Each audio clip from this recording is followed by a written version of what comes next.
Contrairement à ce que pensaient certains chevaliers de la plume et du micro, le président de la Fédération congolaise de football association, Constant Omari Selemani, coupe court à tout suspense. Quand vous voulez salir, ça fait le plaisir de salir. Vous voulez salir. Pour quel objectif? La tête d'Omari.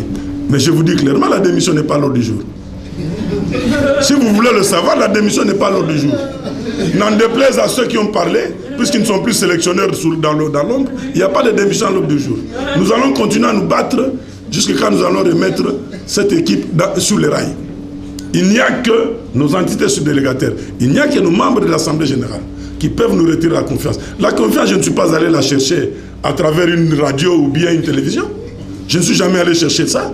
Une conférence de presse tournée autour du bilan du numéro 1 du football congolais à la tête de la fédération. Le jour que je partirai de cette fédération, je serai fier.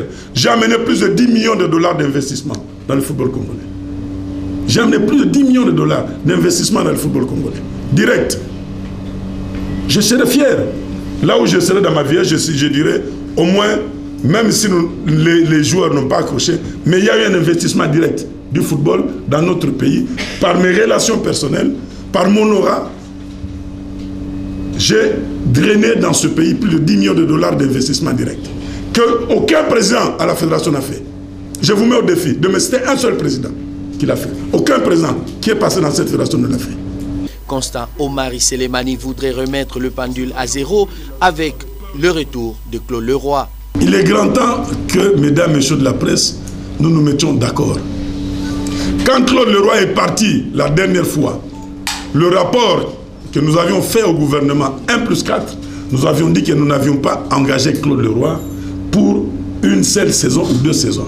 Nous avions engagé Claude Leroy pour un processus qui devait nous amener de la formation à la préparation d'une équipe nationale compétitive. Parce que lui, au moins, acceptait, bon gré, malgré les conditions difficiles de ce pays, vivre ici, faire la détection et continuer la détection à l'étranger aussi. Le président de la FECOFA tient à tout prix redorer l'image du football congolais après avoir raté 2 Coupes d'Afrique des Nations de suite en attendant la 3e qui devient de plus en plus hypothétique.